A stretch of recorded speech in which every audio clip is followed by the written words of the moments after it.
C'est le jeu d'Antoine, c'est le jeu d'Antoine. C'est rigolo. Bienvenue dans ce jeu d'Antoine. Oh crotte. Comment allez-vous? J'adore demander ça alors qu'on s'est vu toute la journée. Oui. C'est un jeu d'Antoine, contrario des jeux. Je vais vous donner des noms de jeux approximatifs, voire même l'opposé vraiment du nom du jeu. Va falloir trouver le vrai jeu. Il y en a 7 que j'ai numérotés de 0 à 6 parce que j'aime bien me compliquer la vie. Il y a les petits jetons que vous avez gagnés ici. Je pense qu'il y en aura assez. Okay. Ouais. Je rappelle, on va faire un petit échauffement, donc contrario des jeux. Par exemple, si je vous dis Journal Solanum Tuberosum, vous me dites... sur les traces de Darwin? Non. Non, Journal Solanum Tuberosum. Elle est facile pourtant, j'ai commencé avec une facile. Journal Solanum Tuberculose. Eh bien, c'était Presse Patate. Wow. Enfin, et oui, journal. Solanum Tuberosum, le nom scientifique de la patate, bien sûr. Et le journal, la presse. Ah, voilà. J'avais commencé avec un facile, pourtant je suis un peu déçu. Non, c'est un enfer, j'aurais pas trouvé non plus. Ouais, c'est super dur. Ok, on commence à gagner des points avec celle-ci, que normalement vous avez des chances de trouver, puisqu'il s'agit de Pistolet Sombre. Revolver noir. Revolver noir, un point pour Alice. J'allais dire, j'ai laissé. Oui. Excursion aux alentours de la planète. Expédition autour du monde. Expédition autour du monde. Ah, je vous rappellerai de buzzer. Hein. Ah bah oui, il buzz pas, moi je comprends pas. Alors ça ne change pas d'un jeu d'Antoine sur l'autre. Il y a que lui. On va tester voir si les buzzers fonctionnent. Ok, et... Je fais la soupe au chou. Filtre détonation. Potion explosion. Oui. Oh là là, mais Alice est tellement en forme ce soir. Il fallait que je me venge, ça fait 3 jeux qui Elle a m'éclatent. pas bipé. Si, j'ai dit. Bon, allez, admettons. Alors bon, je sais pas, celle-ci, je sais pas si elle est beaucoup trop alambiquée ou beaucoup trop facile. Binôme de fruits originaires d'Asie centrale, baguette, baguette, baguette. Elle est facile, non? What? Binôme de fruits originaires d'Asie centrale, baguette, baguette, baguette. 2 pommes, 3 pains. Oui. 2 pommes, 3 pains. Punaise. Ok, les 3 dernières, c'est des jeux avec leur nom en anglais. Du coup, vous allez devoir... Enfin, je vais vous donner un indice en anglais, hein, tout simplement. Autumn Celebration. Autumn Celebration. Spring Festival. Spring Festival. Alex, t'es pas en forme du tout ce soir. Alice qui est en train de... mais on joue, d'accord. Je comprends pas, je vous ai mis une intro comme ça, un petit échauffement hyper facile. Normalement, vous devriez être dans le bain. Ok, il en reste 2. Front Fiction.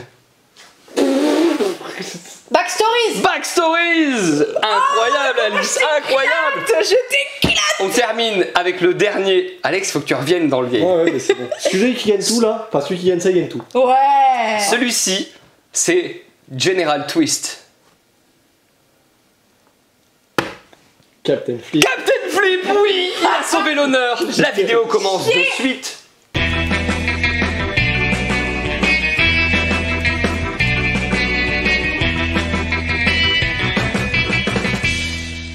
Bonjour et bienvenue dans cette vidéo du vendredi. Les soldes sont terminés. On sent aussi qu'on est en plein milieu de l'été et que y a beaucoup moins de jeux que d'habitude. On va avoir 3-4 jeux plein de JDR pour une raison qui m'échappe, mais c'est tant mieux. En fin de cette vidéo, il y aura un focus sur Fast Blast. Je cherche la boîte parce qu'elle était là à l'instant. Et elle n'est plus. Ah, on va vous montrer la boîte quand même. Hop là. Un jeu qu'il est intelligent, comme le laisse présager sa couverture. On va vous faire découvrir tout ça donc en fin de vidéo, mais on va donc attaquer tout de suite avec Pina Colada Dice, un jeu Yellow, un jeu de Johan Dupont illustré par Crocotame, donc pour 2 à 4 personnes, à partir de 7 ans. Effectivement, les règles sont extrêmement simples, pour des parties de plus ou moins 10 minutes. Il y a véritablement un côté jeu d'ambiance, d'ailleurs c'est un jeu d'ambiance tout simplement, donc comme tous les jeux d'ambiance, à 2, why not? À 3-4 joueurs, c'est quand même beaucoup plus sympa. Que va-t-on faire dans Pina Colada Dice? Eh bien, on va recevoir des cocktails, ici joueurs violet, rouge, vert, et avec chacun notre cocktail, et il va falloir placer ces cocktails sous ces sous-verts pour marquer des points, tout simplement. Comment est-ce qu'on fait pour jouer? Eh bien, nous avons ces dés avec les petits effets Frost, vont se lancer. Quand c'est mon tour, je les jette. Je peux les relancer. Pourquoi? Pour essayer de faire des combinaisons. Eh bien oui, car on voit que sur les sous-verts, il y a des combinaisons. Et par exemple, moi, j'aimerais bien me poser là. Donc j'aimerais bien tenter un double 1. Je vous expliquerai après pourquoi ici précisément. Bon, ben là, ça va pas du tout. J'ai droit à 2 relances. C'est risqué parce que j'avais aucun 1, mais j'y crois. C'est une catastrophe. Eh ben, je vais réessayer quand même parce que je suis quelqu'un d'extrêmement borné. Et j'ai jamais fait de 1 sur cette explication, c'est fantastique. Et ben je vais pouvoir me mettre ailleurs, je vous expliquerai pourquoi je tenais autant au 1 juste après. J'ai fait par exemple, hop là, ben, je sais pas, j'ai pas du tout regardé ce qu'il y a sur le plateau. J'ai fait n'importe quoi. Si, regarde, hop, j'ai ça c'est pas mal ça, tac, tac, exactement. Double. Et ben AA, BB, ben, moi double 5, double D, double 2, pardon. Ce que je peux faire, c'est je prends mon cocktail et je vais le mettre sur l'emplacement. Et bien un certain nombre d'emplacements par carte, bah là en l'occurrence il n'y en a qu'un, je le mets dessus, je gagne immédiatement 2 points sur ma petite fiche. Alors je suis sûrement pas à 18 points à ce stade-là du jeu, peut-être je suis dans les 9 points admettons, 1, 2. S'il y avait des cocktails autour de moi de la même couleur, en l'occurrence c'est le cas, il y en a un, et ben je gagnerais autant de points, donc je gagne un petit point supplémentaire, si on avait 2 j'en gagnerais 2, etc. etc. Pourquoi est-ce que j'ai absolument voulu me mettre là? Eh bien parce que 1, 2, 3, 4, si j'avais complété comme ceci, eh bien c'est un moyen de gagner immédiatement la partie sans compter les points, donc ça aurait été vraiment très intéressant. Et évidemment, la plupart du temps, les autres joueurs vont essayer de venir sur les emplacements pour vous bloquer. Attention, il y a certains lieux où il y a plusieurs emplacements, donc j'aurais quand même peut-être pu faire ça si personne ne m'en avait empêché.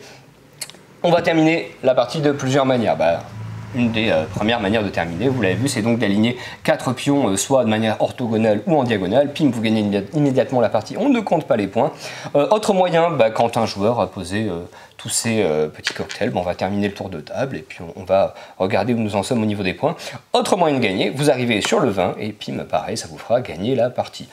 Beaucoup de hasard, un petit côté un peu yam, à savoir qu'il y a un mode de jeu avancé qui n'est pas ici en démo, mais qui est bel et bien dans la boîte, qui est le mode Happy Hour. Et le mode Happy Hour, quand vous n'arrivez pas à poser vos petits cocktails, vous allez jeter un dé et il y a une liste, 1, 2, 3, 4, 5, 6, suivant ce que vous faites comme résultat, ça vous permet de faire un petit effet pour échanger des choses de place, etc. etc. Ça met un petit peu de chaos quand on arrive à rien faire à son tour, de chaos ou de maîtrise, d'ailleurs c'est vous qui voyez. Voilà donc pour Pina Colada, on va passer côté JDR. Actu JDR, on a reçu plein de trucs cette semaine. On a reçu le nouveau Casus Belli, le numéro 47, avec dedans des scénarios pour Sapainka, Vermine, HKCDE, je sais pas ce que c'est, Néphilim, Donjons et Chatons, des trucs cool. Hop là, il rejoint les autres par ici. Nous avons reçu ceci et ceci pour Forbidden Lands, la crypte du mage mélifié et la flèche de Quetzal. Ce sont des recueils d'aventures un peu thématisés. Ils appellent ça officiellement des sites d'aventure, oui, parce que c'est ça en fait, dans Forbidden Lands, on va explorer une carte et donc on trouve des sites dans lesquels on va pouvoir vivre des aventures. Et bien voilà, vous en avez des tout préécrits comme ceci, hop. Ça, c'était vraiment la bonne surprise. Sakurajin Nandaiki, les chroniques Sakurajin pour l'Empire des Cerisiers de Olivier Sanfilippo chez Arcane Asylum. C'est ni plus ni moins que du lore, du lore, du lore, du lore. On commence à avoir une gamme pas mal développée sur l'Empire des Cerisiers. Et dans ce bouquin, on lève le voile sur certains des derniers secrets de l'univers. Alien, toujours par Arcane Asylum, bâtir des mondes meilleurs, c'est un cadre de campagne, c'est-à-dire que c'est pas juste la campagne et vous la suivez, on va vraiment vous donner des lieux, des époques, des personnages, bref, un espèce de gros bac à sable dans lequel vous allez pouvoir faire la campagne associée. On termine cette actu JDR avec le kit d'initiation Fallout 95, toujours d'ailleurs du Arcane Asylum, on va pouvoir y trouver les dés, ça c'est cool. Des pions Nuka-Cola, c'est cool aussi. Des prêts tirés évidemment. Et une aventure complète dans la région de Boston. Et bien sûr, les règles simplifiées pour appréhender la gamme. Une boîte d'initiation à 35 € qui m'a l'air plutôt complète. En tout cas, voilà, il n'y a pas l'air d'avoir trop de vide dedans, c'est très important ça. Ça fait donc une nouvelle boîte d'initiation qui rejoint le rayon JDR. On repasse de l'autre côté. Bonjour, bonjour, bonsoir, bonjour, bonne joueuse. On a reçu Esdras et Néhémie, toujours très difficile à dire, je trouve le nom vraiment ne reste pas en tête. Donc Esdras et Néhémie, c'est un jeu plutôt expert pour 1 à 4 joueurs. Il y a un mode solo, mais j'en parlerai pas et je vais pas trop rentrer dans le détail dans ce genre de jeu parce que c'est plutôt du jeu expert. Ils mettent 120 minutes la partie, donc autant vous dire qu'on est sur plutôt dans ce genre de jeu une demi-heure par joueur, globalement. 14 ans et plus. Dans ce jeu, qu'est-ce que vous allez faire? En fait, on va y retrouver essentiellement en termes de mécanique des jeux, on va dire, de placement d'ouvriers, de gestion de ressources, okay. Un jeu dans lequel vous devrez nourrir vos ouvriers, parce qu'en fait c'est un jeu qui va durer 3, on va dire, semaines, ce qui s'appelle des manches en fait, sur 3 semaines, donc à chaque jour/tour, vous allez du coup faire vos différentes actions. L'idée c'est d'utiliser les ressources pour reconstruire Jérusalem, et on pourra également marquer des points, donc soit dans la construction de Jérusalem, notamment via l'autel, que vous allez essayer de continuer à faire brûler jour et nuit pour marquer le plus de points, et enfin également explorer les différents lieux qui seront autour de Jérusalem, ça vous fait aussi des points. Globalement, à chaque tour, vous allez pouvoir placer votre ouvrier, faire différentes actions qui sont sur le plateau dans lequel je ne vais pas rentrer dans le détail. Vous allez du coup, après chaque jour, donc vous allez avoir un jour spécifique dans la semaine qui est le repos, et donc à ce moment-là, il va falloir nourrir vos ouvriers. Donc on retrouve un côté un peu, j'allais dire, âge de pierre, pas avec les dés, mais le côté pensez à nourrir vos ouvriers, parce que sinon, du coup, il va pouvoir se nourrir, vous allez perdre des points. Et surtout, on a le principe du jeu de placement d'ouvriers, où finalement, la mécanique est simple, mais c'est le placement et le lieu où vous allez placer vos ouvriers qui vont élaborer toute la structure du jeu, en fait. Je rentre pas plus dans le détail que ça, parce que finalement, alors, je pourrais vous dire que les cartes ont différents bandeaux, que chaque bandeau, qui en ait plusieurs, active différentes zones du plateau, donc vous pourrez jouer aussi avec vos cartes pour ça. Et en plus de ça, il y a plein d'emplacements disponibles sur le plateau. Certains servent à, on va dire, découvrir les lieux et les utiliser qui sont sur le plateau, ou au contraire, pour construire tout le système de Jérusalem avec les différentes, notamment les différentes phases sur l'autel. Mais je ne rentre pas plus dans le détail parce que c'est un jeu qu'on a déjà pris en très peu de quantité. Il y a une petite tuile, ici, des promos de tuiles parchemin, promo caisse. Je ne sais pas ce que c'est, mais je vous le dis, parce que quand je vois ça, moi je trouve ça cool, tu vois. C'est les petits cadeaux. Qu'est-ce qu'elle me fait? Ah waouh! Je finis là-dessus en fait. Le film d'horreur. Vous inquiétez pas. Si vous avez vu un petit gnome m'attaquer derrière moi, c'est normal. Ce n'est qu'Alice, ne vous inquiétez pas. Bref, tout ça pour vous dire qu'on en a un petit peu. On a appris un peu parce qu'on a un peu de joueurs experts et que je pense que ça peut plaire. D'ailleurs, c'est Pixie qui nous apporte ça en France et c'est un jeu de Sam Phillips et de J. McDonald. Ok. Voilà, je laisse la main au gnome diabolique.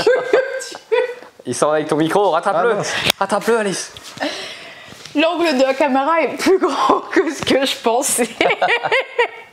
Bref, coucou, je vais vous présenter une des rares nouveautés de cette vidéo qui est la colline au feu follet. Donc ça, mais pas vraiment, en carte. Alors, nous quand on a vu ça, on a dit... il est où le fun de la colline au feu follet? Parce qu'en vrai, le fun de la colline au feu follet, c'est que vous sortez des vraies billes et que vous les faites tomber et glisser du petit plateau. C'est clair.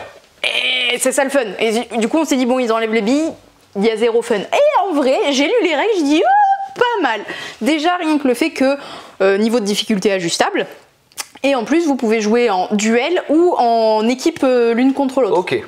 Déjà, je trouve ça sympa. Comment ça va se passer? Le but en coop, même chose, c'est amener nos petits gars au bout du chemin avant que les sorcières n'y arrivent. Il faut juste une sorcière. Si une sorcière arrive, c'est fini. Ok. Voilà, déjà. Sachant qu'en plus, à la mise en place, une des sorcières commence déjà à avancer. Niveau de difficulté fait qu'elles avancent plus ou moins.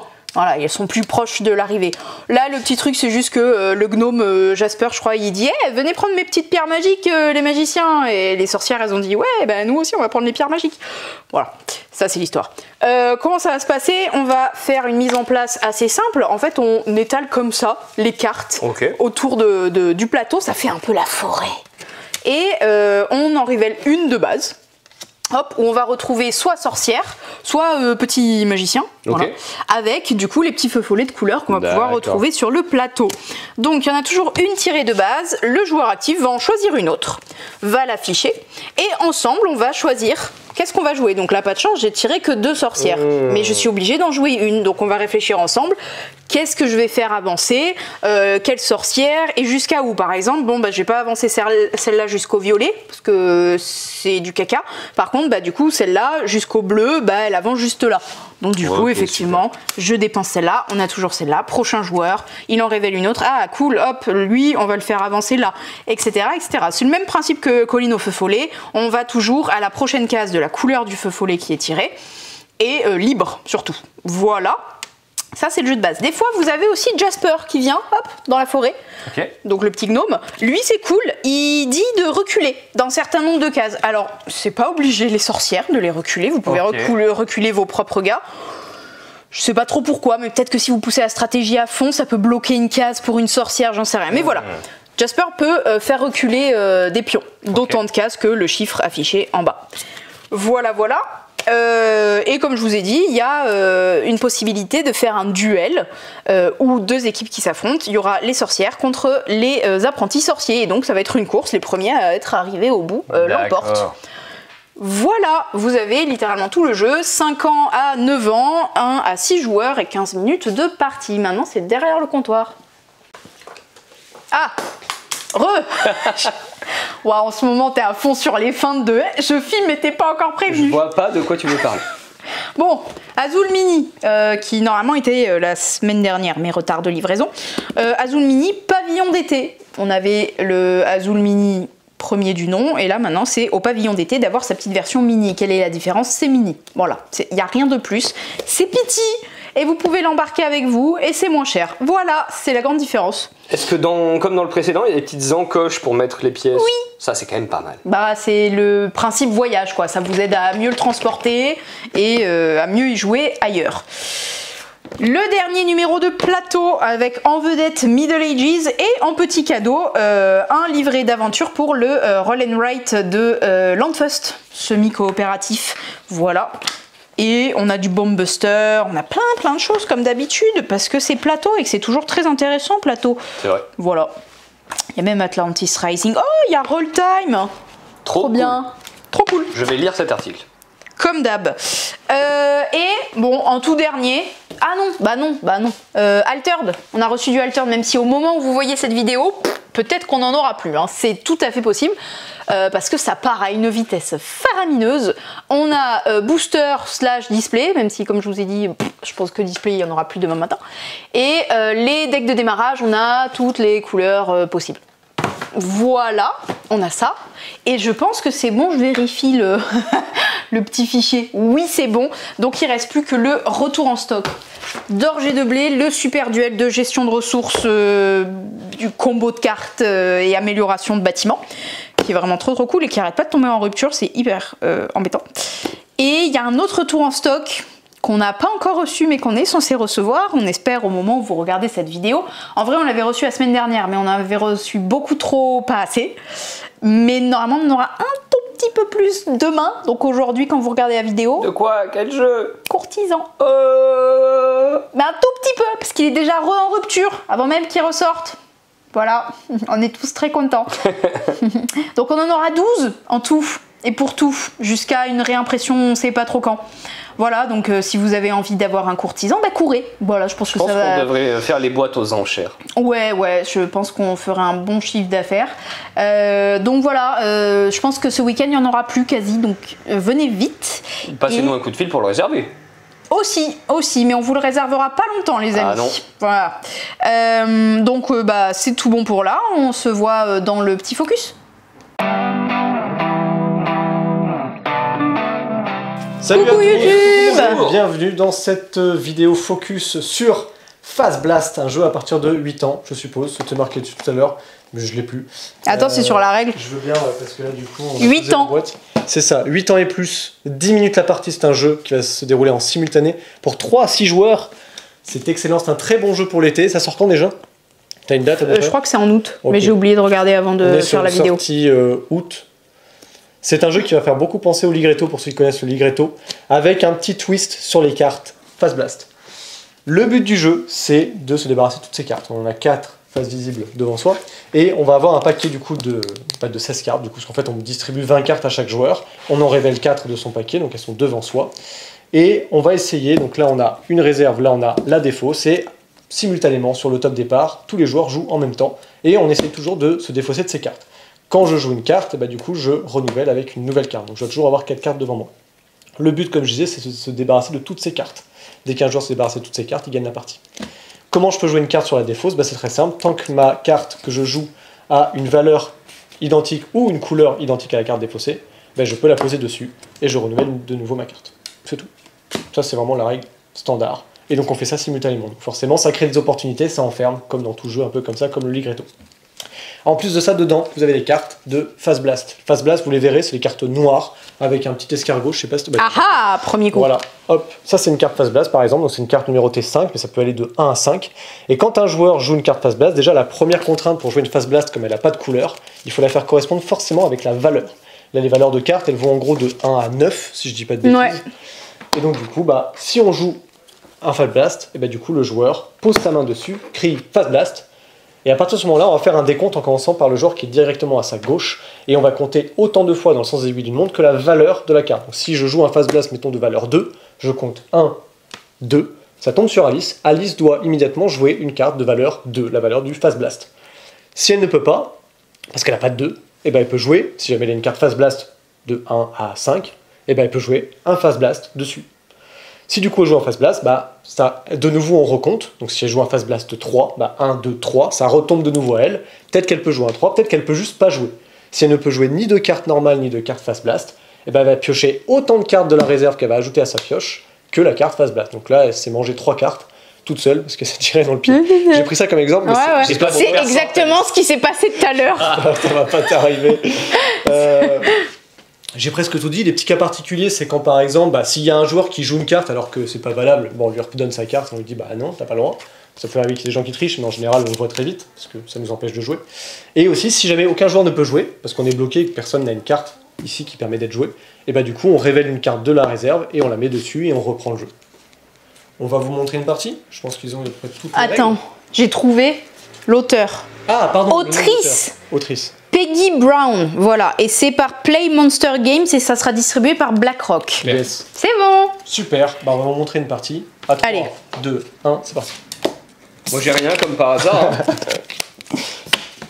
Non, non, non, mais attendez, mais jouez pas trop vite, c'est bon. Mais je suis bête, moi je peux jouer tout à l'heure. Alors tu peux pas jouer, Alice? Ah. Yes. C'est bon ça. Non. Oui, c'est bon ça. Allez, jouez.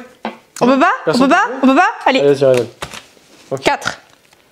Allez, tu l'as. Ah ouais, attendez. Oh, mais je sais bien ça, oui. Non mais... Alors, ce jeu peut se jouer en solo. Je déteste. Ah, punaise. Oui, non. Non. Attends. C'est 5 violets, 5 violets. Ah. Non, mais 9, c'est quoi? C'est un 9? Non, c'est nul. 9, non, mais allez.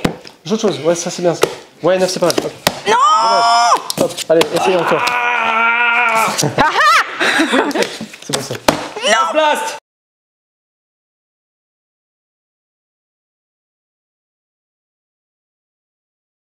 Alors, Face Blast. 2. C'est toi. Bon, il a plein de 2. Attention, t'es Vas-y. prêt? C'est parti. Face blast. Mais non, tu peux pas là. Quoi? Ça colle pas le numéro. Qu'est-ce que tu racontes? Il est fou. Mais non. Fous le camp. Non, il y a un 4. Oh, 5, Face Blast. Face Blast. 1. 1, 2, 3, 4, 5. Non, j'ai pas de 5. Alors que j'avais quasi fini. Chose qu'on n'a pas dit aussi, comme elle pioche, on renouvelle après le paquet. Donc tout ça, hop, ça repart en dessous. J'étais presque. Il se peut que vos cartes finissent complètement éclatées. Ouais, Non. tout à l'heure j'ai éclaté un 7 Ça va. rose. Il y a le 7 rose, il est un peu genre C'est solide. comme ça. C'est du pur fun. Allez hop, attention, vous êtes prêts? Hop, je révèle ma carte. Et c'est Quoi, c'est un pardon. 2 là? Non, pardon. On peut Ça, pas c'est une commencer carte avec Face on peut Blast. pas. Vous êtes prêts, c'est parti. Allez, on joue, hop. C'est bien, c'est un petit 4. Allez, on y va, du 4 ou du vert, comme vous voulez. Allez-y. Oh, Non, non, Allez-y. non. Si, on peut jouer. Mais là. quoi que Je peux pas je... jouer Vous moi. pouvez jouer. Alors, on peut pas.